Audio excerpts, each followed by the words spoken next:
Whoa, whoa, whoa. Hold your horses there, mate. Another few fingers and we'd be setting off the welcome bells. Your guide says to you as he releases the hand from your chest, barring the way.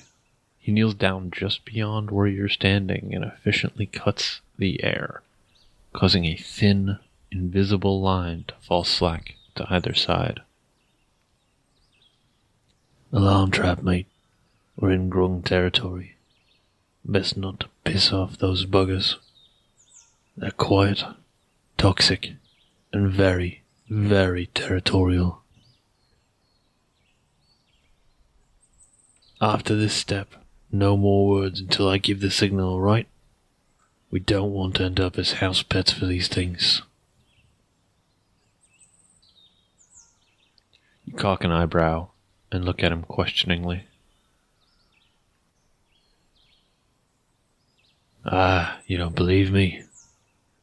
These small frogs, they may be cute, but they're vicious slavers. Could end up as lackeys if the poison on their blades doesn't kill you first.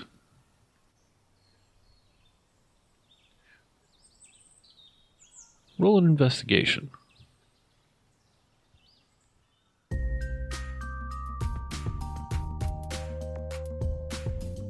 Hey there, creatures, and welcome to Encounter This, a podcast exploration of the creatures from Dungeons & Dragons and the lore that surrounds them. Hello there, creatures, and welcome to part 2 of the controversially worded and named Amphibruary suite. I am, of course, your co-host, Freeman Bloop Eyston, obviously. And today, my partner in crime, James Dungrunglung Kid, will be taking us through the Grungs. Do you say the last G? Grung? Is it a grung? I don't know. I say grung.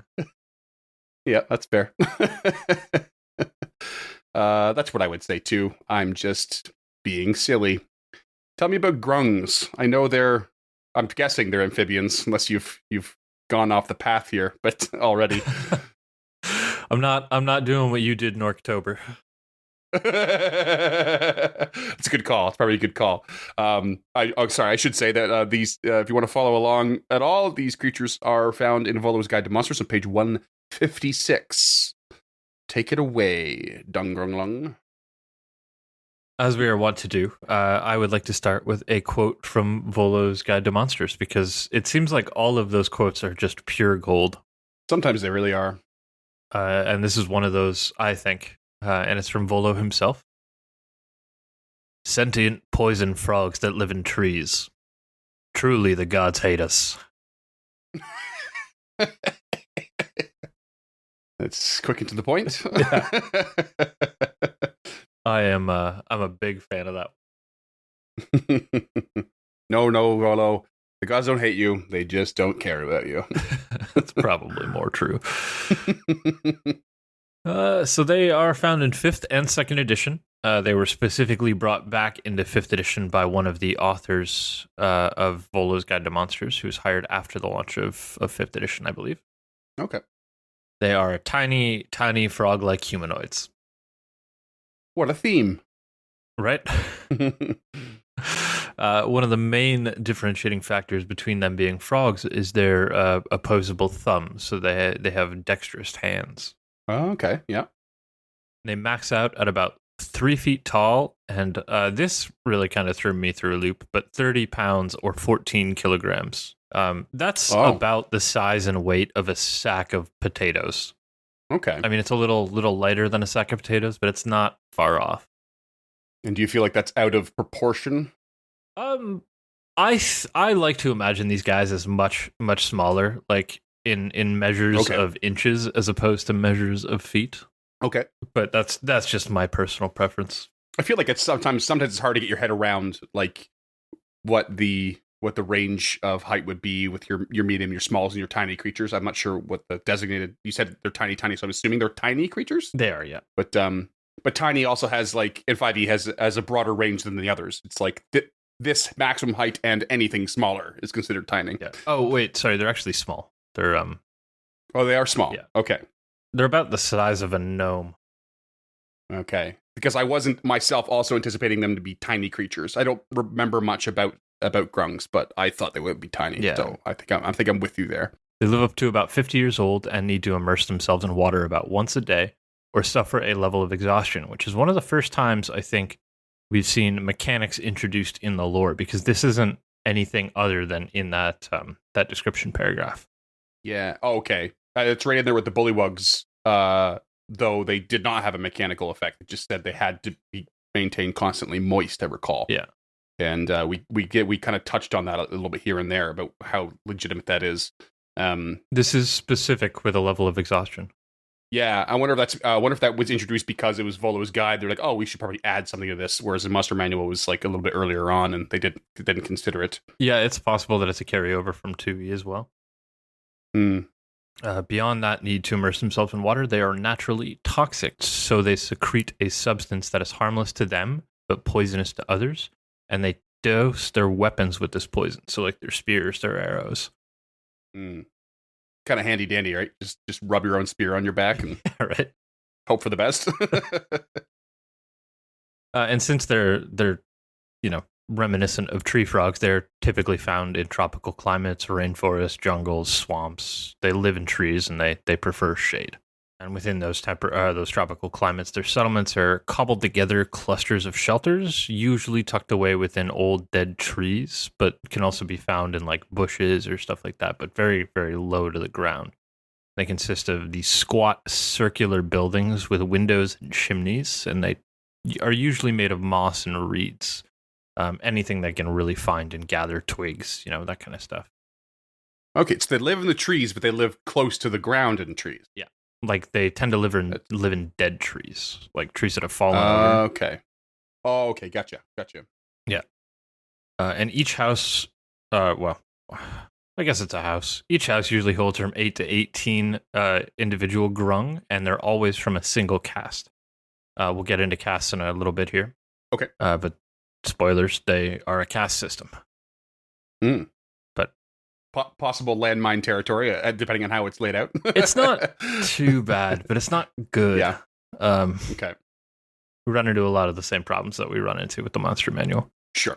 But they're very territorial and have a superiority complex. They tend to avoid direct conflicts because of their size and favor guerrilla warfare tactics. Oh, interesting. So the same with bullywugs. They prefer the guerrilla warfare, but have an inferiority complex instead. Yeah, right. And they hang the bodies of their enemies to mark the borders of their territory. Ooh. Yeah, so they're pretty vicious little creatures. And they have no natural predators, though it has been said that tabaxi hunt them down, though the reasons why tabaxi hunt them is unknown. Okay. Interesting. Yeah. So they must be at least like from that same area of the world as tabaxi generally then. They tend to be found in Schult, yeah. Okay. And trigger warning, Grung are slavers. Oh. They are, quote, always on the lookout for creatures they can capture and enslave, and this is a direct quote from Volo's Guide to Monsters on page 156. You can go look it up. I'm not making any of this up. And we're just going to go over this real quick and then get the fuck out of here. Yep. Their slaves are used for menial tasks, labor, catching food, that kind of stuff. And they are fed dosed food with their poison to keep them compliant. Whoa. Hence the trigger warning. Here I thought these creatures were going to be like, more indifferent and like, not afraid to, just take on their enemy and they're not going to be merciful, but I didn't expect them to be slavers. Yeah, so your anticipation of that might be my fault, because in our last homebrew campaign, there was a tribe of Grung, and I played them very, very chill. Okay. Because I hate that. I absolutely hate that. And we're going to move on from it and never touch on it again, but it's worth touching on because it is going to be a very controversial part of these creatures. It is there. Moving on. So they reproduce via eggs, and they found these hatcheries near their homes. The hatcheries are well maintained and guarded, and they tend to be found in like little naturally occurring pools. And that is because the grung start life as a tadpole, which is a greenish gray creature. Mm-hmm. 3 months after its hatching, it becomes a juvenile and begins to form humanoid digits, those opposable thumbs, legs, walk upright, same thing as a regular frog. And then 6 to 9 months later, it reaches maturity and then takes on the color of its cast. Okay. So, I mean, short lifespan, quick to mature. Makes sense. Yeah. I mean, I don't think 50 years is that short, but yeah. No, not really. But I mean, like, you know, for the setting, humans live probably a lot longer than they should, right, given our own, you know, real life history and what the lifespan would have been in the same circumstances. And then of course you have like elves who live for 1,000 years or some shit. Yeah, so that's fair. So comparably quite short. Yeah, okay, I dig that. Okay, caste system, also going to be kind of problematic because it is in fact a caste system, but it's not. Yes, it's not horrible. Is it like top down kind of, or is it just exclusory? Top down. It's almost built like a democracy is built. You know, it's built from the ground up, and it's presented from the ground up. So it's okay. It's not. I don't know. I mean, to me, it's not that bad. But I'm also a white man, so. So yeah. Each caste has separate hatching pools that we touched upon, and normally a grung lives in it. Its given caste its whole life, though it can, in rare situations, earn an invitation to join a higher caste. Okay. In which case, herbs, rituals, and magic can then change the color of the grung to mimic its new caste. Gotcha. So, like, this is like if you're part of a caste, you lay eggs in that caste, and your offspring will be in that caste, and rinse, repeat. There's very little crossover. You and your ancestors and your offspring are locked in. Yep. Gotcha. Yeah, that's pretty sucky. Yep. Pretty sucky. It's also kind of reflective of our current situation. But yep. Sure is. Okay. So the grung, there's a grung stat block that we'll go over. That stat block reflects the green caste, which is theoretically the lowest caste, or is presented as the lowest caste, which is warriors, hunters, and laborers. Mm-hmm. It also reflects the blue caste, which are artisans and domestics. So they tend to the young, they tend to the housing situation, that kind of stuff. Mm-hmm. And the purple, which are admin and leaders, and their entire existence is to ensure that the blue and the grung and the blue and the green grung are happy and content with life and their situation. So there's this whole level of caste to ensure the happiness of those below. Weird. I was like, my brain's like swimming on that. Like, maintain they're happy and like making sure they get the food they need and or the luxuries they would like, or keep them happy like they keep their slaves happy. It doesn't specify, but I like to imagine it as like local government. So we have the green and the blue, which are the populace, and we have purple, which is the local government. Okay. And the next stat block is the grung wildling, which only reflects the red grung. So they are scholars, mages, and shamans. My notes here say the highest caste, but that's not actually true. They're just like the highest. They have the highest population of these of the next three castes. So they're the most voluminous. Yeah, it seems to be that way. Mm-hmm. So they're like the religious leaders. They're kind of out on the outskirts of society because for some reason we don't tax them. So. You know, they don't fall under the purple's domain. Is again how I like to look at this. Yep. Not going to touch that one. No, nor should you. And the last stat block we're going to look at today is the Grung Elite Warrior, which is the orange caste, which are all the elite warriors, and they're the leaders of all the previous castes. So if an orange Grung ever tells you to do something, you fucking do it. So they're the elite warriors. They're the best at fights. And then there's the gold caste, which are the sovereigns, the high leadership. Every tribe leader ever recorded is a gold grung, and there are very, very few of them. So they're the 1%ers. Mm-hmm. Gotcha.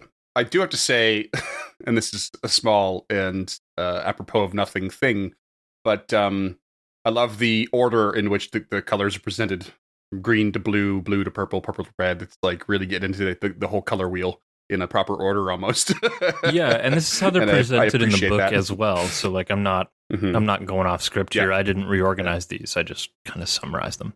I'm not gonna keep coming back to it, but I'm gonna touch it very lightly. But I'd like to imagine it if you do utilize them as slavers in your game, maybe they clothe said slaves or paint them in yellow to like go down that color wheel some more. Yellow to green, green to blue, blue to purple. Yeah. Might be a visual theme to go with. So here's the wild thing about me is that I realized when I was writing this episode that I've always just assumed that gold is a metallic yellow. Right. Like if somebody were to ask me to describe the color gold, I would infer it as a metallic yellow. So I just assumed gold was the yellow cast. But as far as the internet is concerned and color theorists, that's not technically true. Okay. So like I was under the impression that silver was just a metallic lighter gray. No, that's not the case. That's how you make the paint, but that's not how the color is defined or the shade. Like it's that iridescence that defines it, not the base color. Yeah, an actual color can't have iridescence. It has to have a flatness to it, doesn't it? In order for it to be called a color and like registered as such. So that makes sense to me. My mind goes the same way though. Like I would assume like, these gold grungs they have maybe a brighter, more iridescent sheen, but that's not necessarily the case. No, it's not. I guess they're just metallic or they shimmer in the light. But that's it for D&D lore. There's not a lot here. There's a lot of cool stuff above and beyond this, but that's it for the lore itself. Okay. Yeah, pretty simple and straightforward. We do have some honorable mentions here. We have Grok, who is a very famous Grung known as the Gold King of Dungrunglung, which is a settlement in Chult, which comes up in the Tomb of Annihilation. And I'm going to send you a photo of that settlement right now. Oh, cool. There's just like this big frog temple surrounded by a moat of lily pads and these little outbuildings, like almost like yurts. Yeah, it looks like a massive petrified frog. Yeah. And this like Mayan temple staircase going up into its throat or belly. Yeah, so that's cool. Because it takes place in the Tomb of Annihilation, everything here is Chult is very Mayan inspired. Yeah, that's neat. I like that. It's a bit strange that the picture seems to be taken from a stone building, like a turret. Like why? I don't understand why we're looking out upon these huts and that temple from what appears to be a castle. I am unsure myself. I read Tomb of Annihilation when it was first released, but that was ages and ages ago, and I've since passed my copy on to one of our patrons. Oh, okay.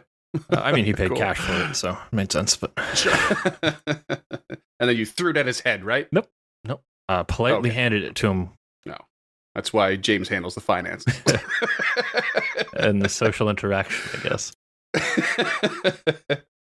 Okay. I mean, other than that, it's a really cool photo. Yeah. The next one on our list is Nang Nang, which is one of the so in Chult in the city of Omu.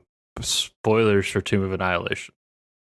You find the lost city of Omu, and Nang Nang is one of the original 9 trickster gods of this ancient society, and Nang Nang presents as a grung. Okay, cool. The last one is Bloop, which is a grung that Matthew Colville played on a Stream of Annihilation special called One Grung Above, which is written and released as a module by the same gentleman who brought grung back into 5e, if I understand what happened correctly. Okay. And I can't remember his name, and apparently I didn't write it down, but he's the GM, and there will be a link to not only that adventure path, but the live stream of that gameplay as well. Oh, fun. Sweet. Yeah, I believe it was an ongoing campaign, and Satine Phoenix also took part in it, which is, always great. Big fan of her. Yeah. And we have a couple of fun facts here. The first one is what I'm going to call the fact of the podcast, and it is that when candied, 1 tea consider grung eggs a delicacy. Oh my god. That's hilarious. Yep. That's so good. Like caviar, but candied instead, and frogs. Yeah. The next fun fact here is a little more complicated, and I'm going to try and get this right because it was worded really weird. But okay, when their poisons are left out to cure, I think the toxicity either evaporates or leaches out. So then they harvest the poisons to create magical dyes specifically for humanoid hair. So blue grung dye massively amplifies the sound of the hair, causing it to rustle loudly as the treated creature moved, producing a deafening shockwave if the hair was shaken vigorously. What? Yeah, I don't know where any of this comes from, but it's here. Okay.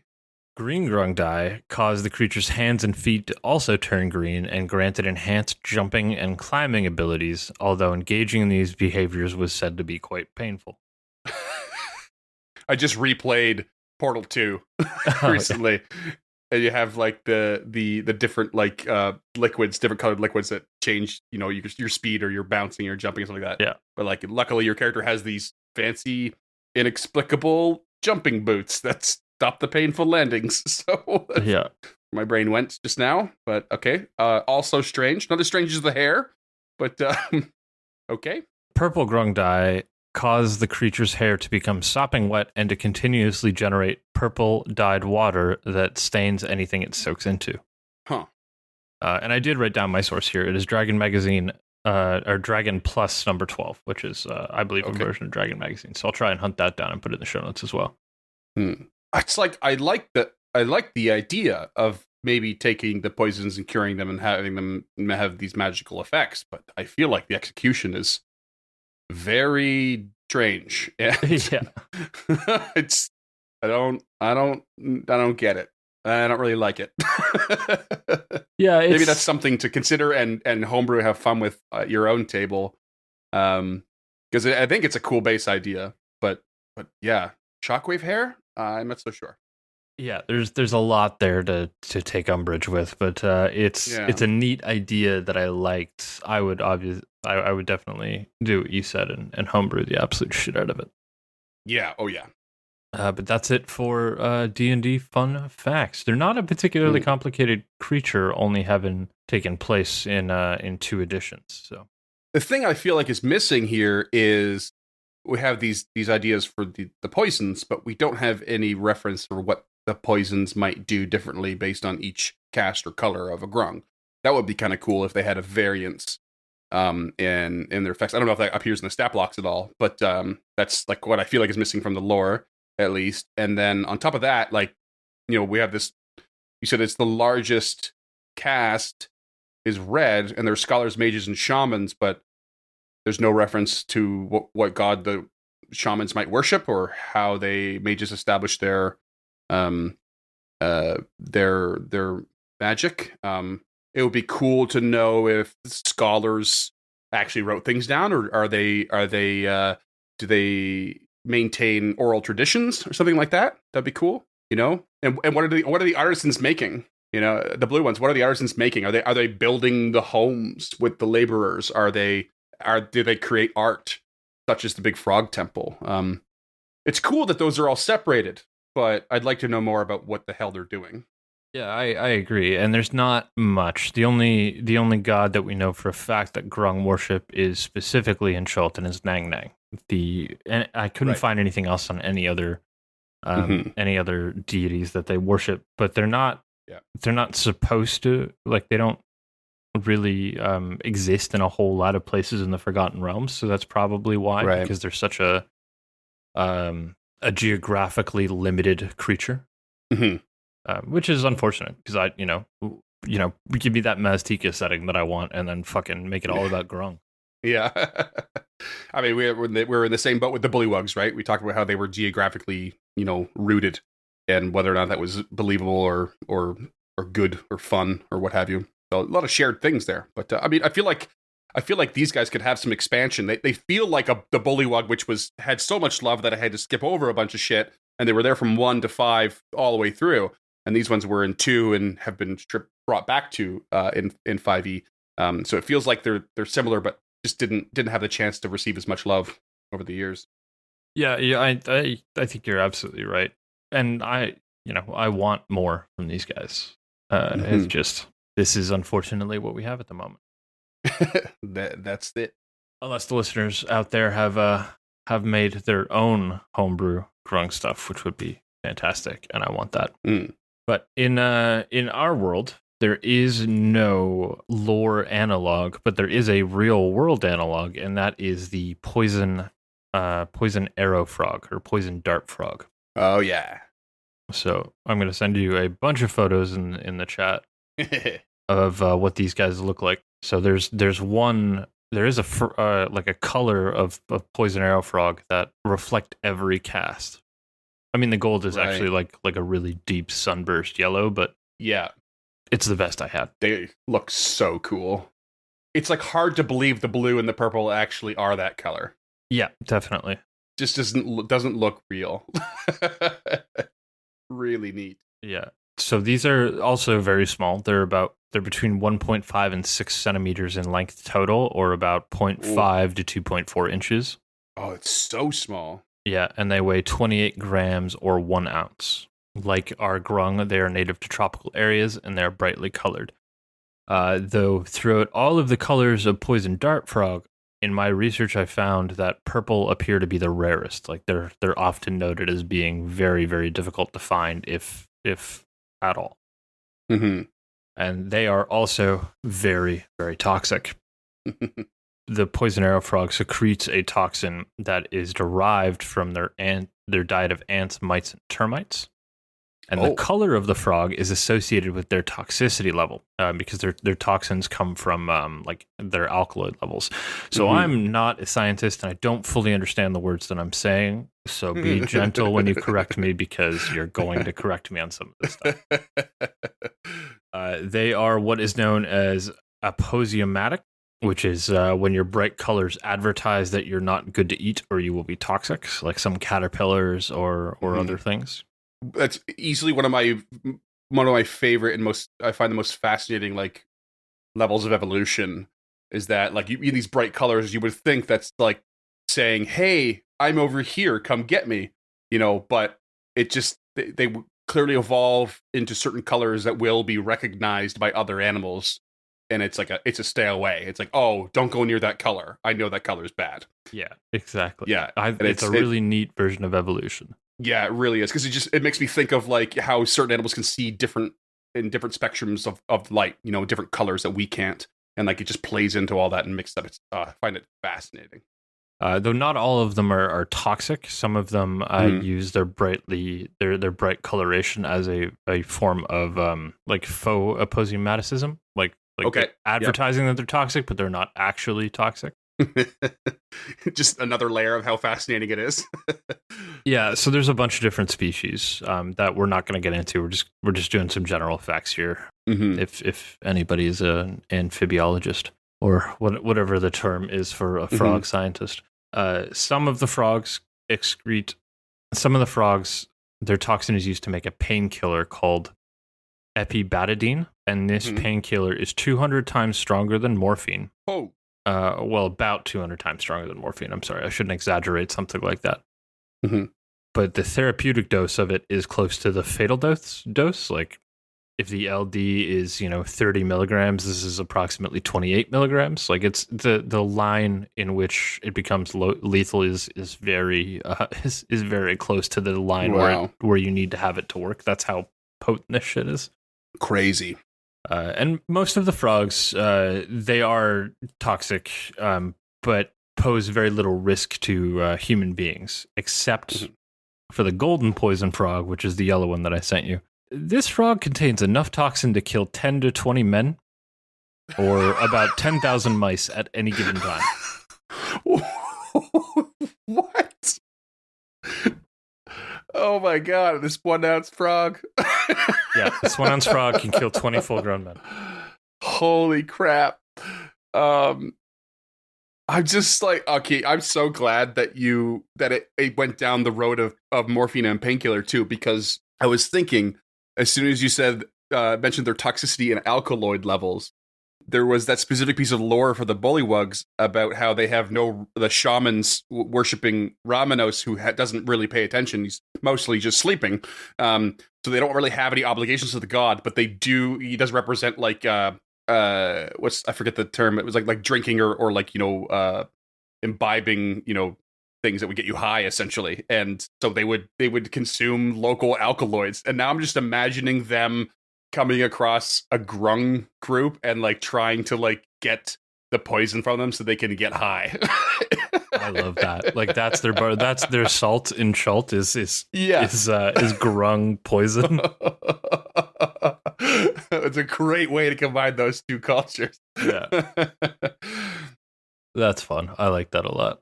That's pretty much it for, I don't want to call it cultural lore, but cultural fact, as I can present it to the best of my abilities as a layman.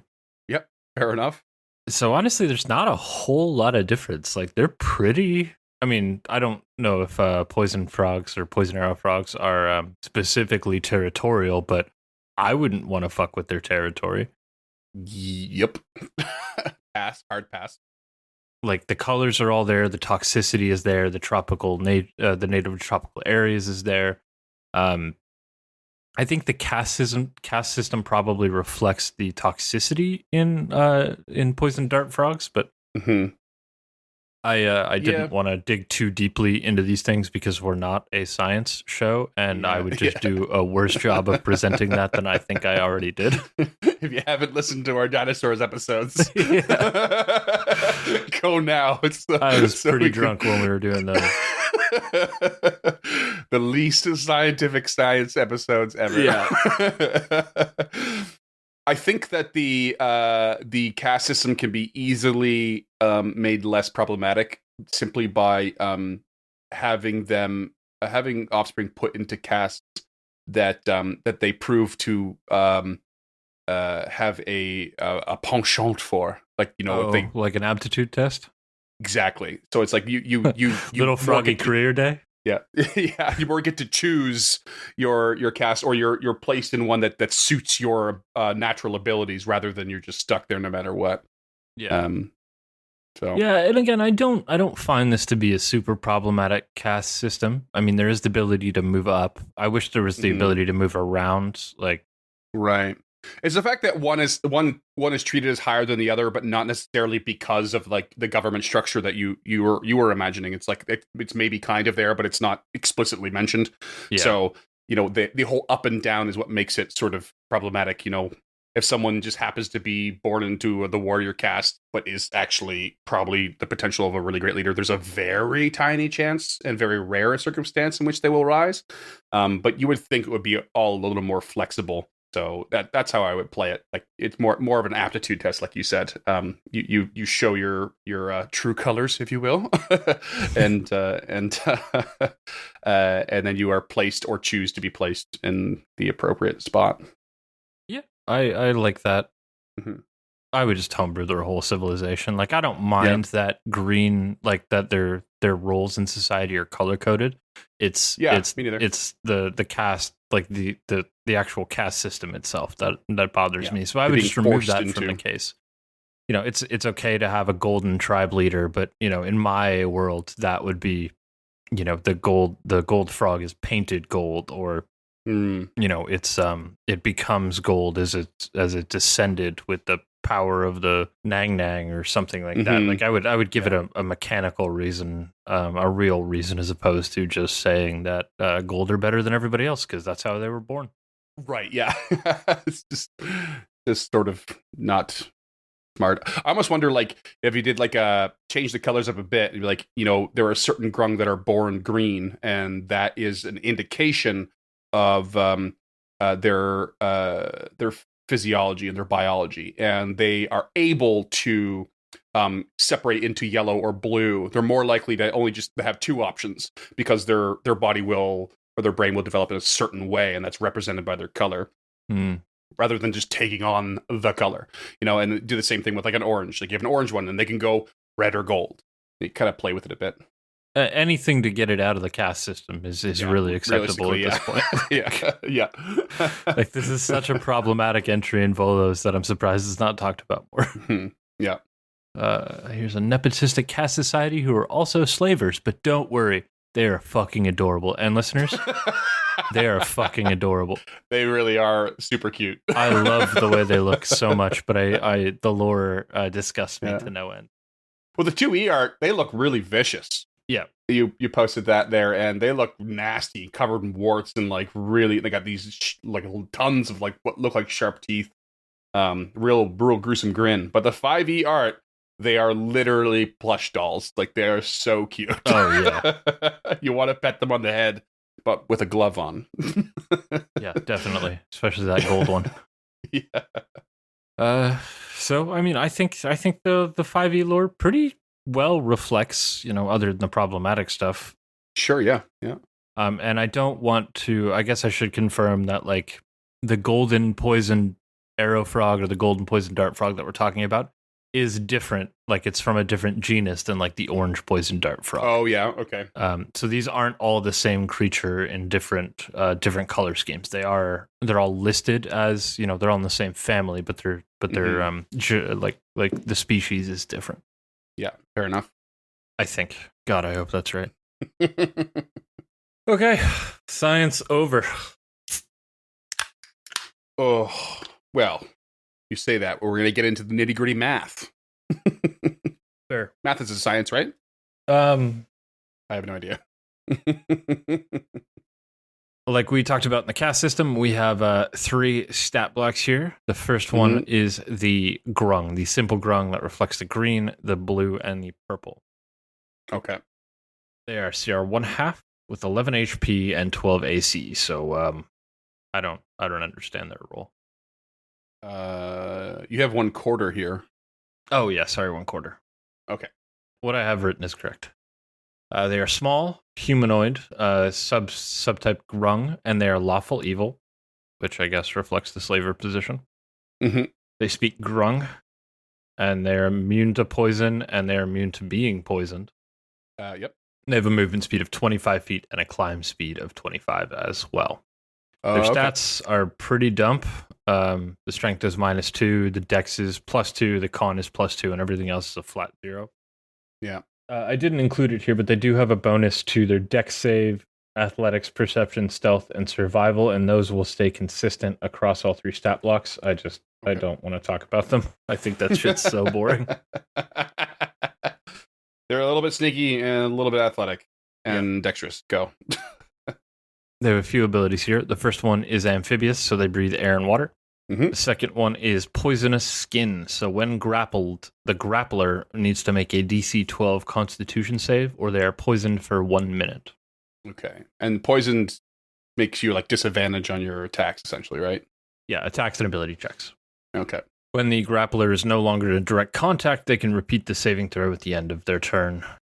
There is no immune on a success here, which I think is fucking perfect. Mm-hmm. And their final ability is called Standing Leap. They just auto have a long jump of 25 feet and a high jump of 15 feet. One attack, which is a dagger, +4, 5 feet, or thrown 20 over 60, and it is a 1d4 +2 piercing damage. Also, a DC 12 con save, or they'll take 2d4 poison damage to reflect the fact they dipped their dagger in their sweat, I guess. Nice. Yes. Pretty all right. Yeah, they're fine.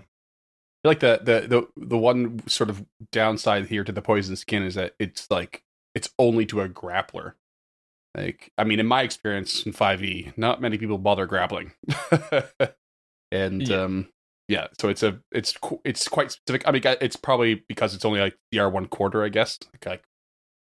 Some creatures are like, if you attack it, if you melee attack it at all, you'll something will splash on you and you're subject to the effects. But in this case, it's so specific, kind of makes it easy to bypass. It also makes sense that it's specific. Like, if you're not gonna get splash, like, it's not poison blood or actual poison sweat. Like, its skin excretes this toxicity, so you would have to come into physical contact with it. And unless you're brawling, the only way you're gonna do that is via grapple, really. ideally these things can grapple you, but they have a really low strength, so yes, not. Yeah. That's how I would play it, is that maybe, 4 or 5 of these things jump out of a tree at the PC and then like attempt to grapple with advantage because they're falling at it or whatever. The next one is that Elite Warrior that reflects the orange and gold cast. Mm-hmm. They are CR2, so up quite a bit. Mm-hmm. 49 HP, 13 AC. Small humanoid grung, lawful evil that speak grung, immune to poison and being poisoned, and then the movement speed is the same. The only thing that's changed in the stat block is the dex is a +3 instead of a +2. And their charisma is a +1 as well. Oh yeah, the charisma is a +1. Yeah, thank you. They have all the same abilities, and they also have the exact same dagger attack, which is a +5 to hit this time around, and 1d4 +3 piercing damage. They also have a short bow attack, which is the exact same as the dagger attack, except it's 1d6 damage. And they do have an ability that I like here. It's called Mesmerizing Chur. This is a recharge 6, and each creature that can hear the grung within 15 feet must make a DC 12 Wisdom save or is stunned until the end of the grung's next turn. Stunned? Holy jeez. What's a chur exactly? I'm assuming that's an actual...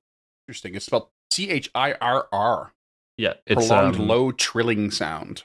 Cool. That's quite the effect for 15-foot range. Stunned. I mean, it's a low DC, but geez. It's also a recharge 6. Okay. Oh yes. Okay. Yeah. Dildo. Yeah.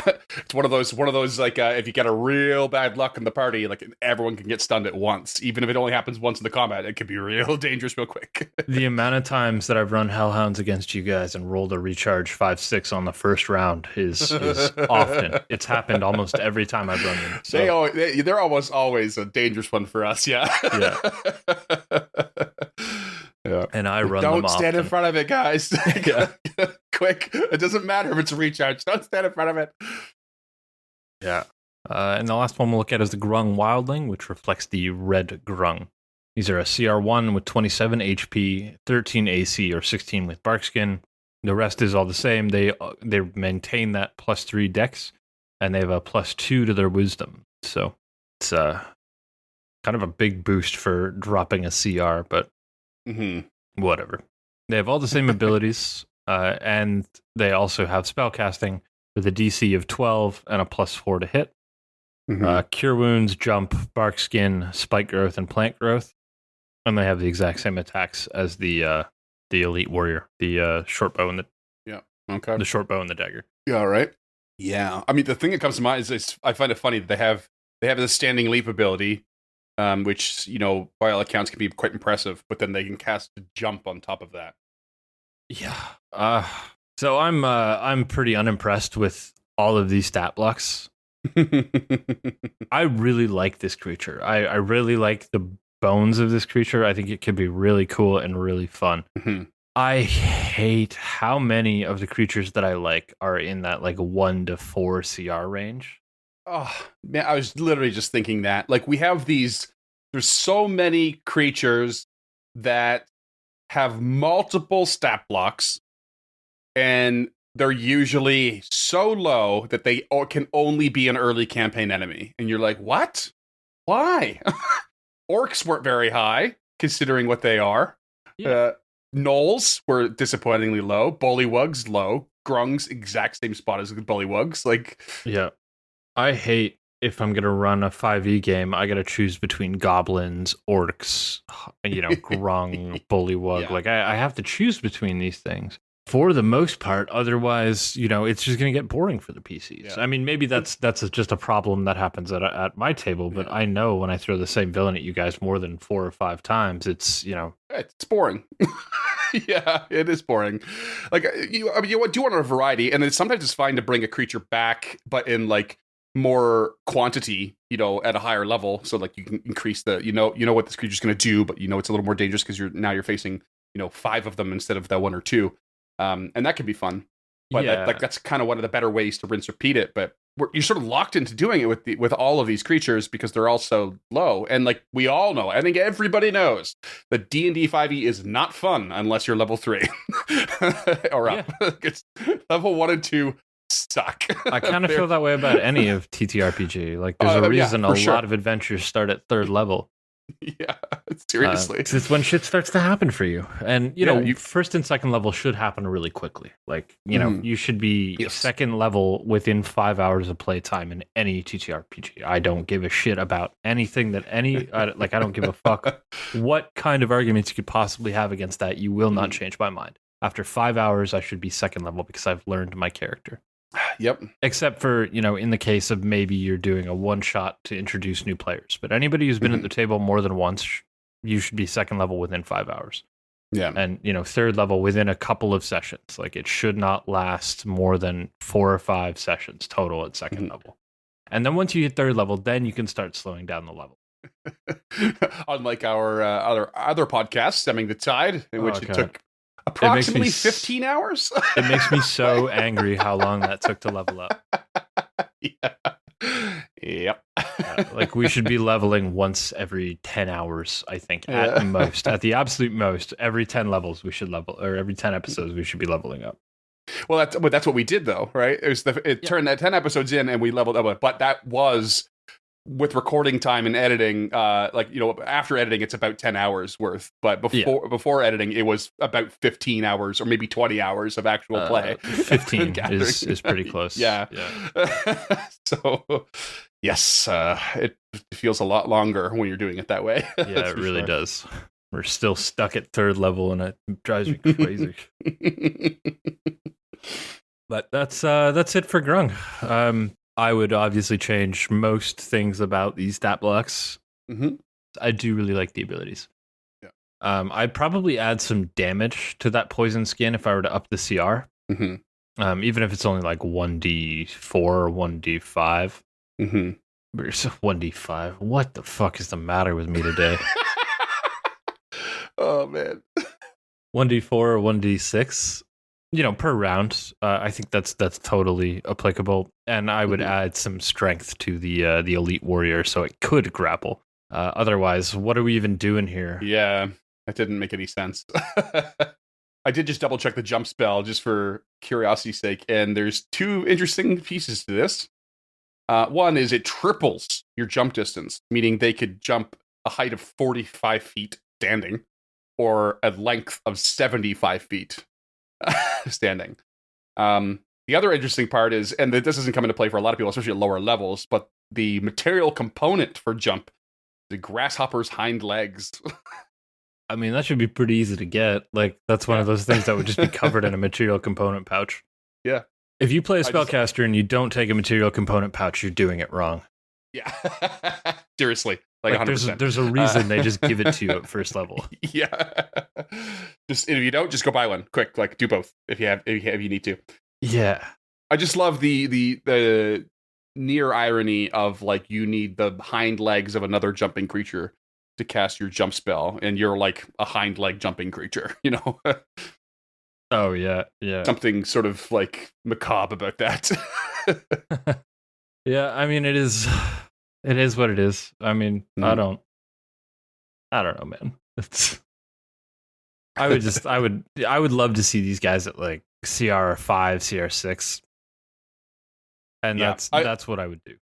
I wish I had more inspiration from them like I did with Knowles. I had to slowly formed this campaign in my head as we did that suite. And this one, like, so far, other than that one connection between the Bullywugs getting high and Grung's poison, which I think would be fun to play with, they could clearly be in a similar territory or nearby neighboring territories. But I don't have much inspiration of how that would all come together, which I'm sort of sad about right now, because I feel like there should be more to these guys. Yeah. So the way I did it is, you guys were doing a hex crawl. You had come out of a cave and you were looking for a lost mine. You were looking for a lost mine that was mithril, I think, or something like that. It was an old metal mine. It's been a while. And you found a guide to like take you through this hex crawl. And he was a local trader. So what he would do is he'd go out into this wild and he would trade with the orc tribes and he would trade with the Grung, and he introduced you to the Grung, and he would trade their poison for like honey or something like that. and he would then take the poison back, and they would make medicines out of the poison. Yeah, that's cool. I like that. Yeah, and you guys interacted with them, and they were really like I really pitched my voice up, and they were really like a helpful local tribe. I don't really understand what the need for them to be like standoffish is. Right. I mean, it's entirely the problematic part of it. All of that is that it's entirely possible. It's actually far more realistic that there would be tribes that are friendly and will trade, and the wording of "they're all slavers" is really problematic. That's the problem. Is that they are what Grungs? All Grungs? Yep, they are. Like, why? Maybe some could be because ignoring slavery is pretending it doesn't exist or never existed. You don't have to put it in your game or whatever at all. But there some people will vouch for or argue for the verisimilitude and realism, if you will, of it existing, and that's all well and good. But like the idea that only one creature is just so bad. And we touched on it in October, like, so we don't have to rehash it again. But I feel like I had to say it again. It's problematic that all are this. It's not. It should not be the case. Don't do that in your game because it's not interesting. It's not fun, and it's not creative. # not all Grung. Jesus. Okay, let's finish this episode. If you like that, you can get at us on our socials, Facebook and Twitter at EncounterPod, Instagram at encounter.pod. If you really like this episode and you want to request a show like the Jorogumo from a couple episodes back, you can find us on patreon.com/encounterpod. $5 a month will get you a handwritten thank you letter, and access to the show notes that we used to produce these documents, as well as access to our private Discord where you can get a hold of us anytime. $10 a month, you can suggest that creature, and if you could, take the time to rate and review us on your platform of choice. That helps new people find us. And we are always looking for new people to add to the fold, creatures. And as always, thank you for listening.